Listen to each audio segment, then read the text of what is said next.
મામાશ્રીએ શિક્ષાપત્રી રહસ્યાર્થ એકદમ ટૂંકમાં પણ સોલિડ અને સરસ, બહુ સરસ લખ્યું છે.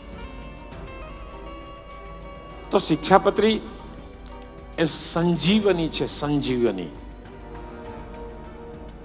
ખરેખર શિક્ષાપત્રી પાળે આ લોકમાં પરલોકમાં બંને લોકમાં એ સુખી થાય છે. એટલું નહીં, દુનિયાના જેટલા બંધારણો છે એ શિક્ષાપત્રીમાં સમાઈ જાય.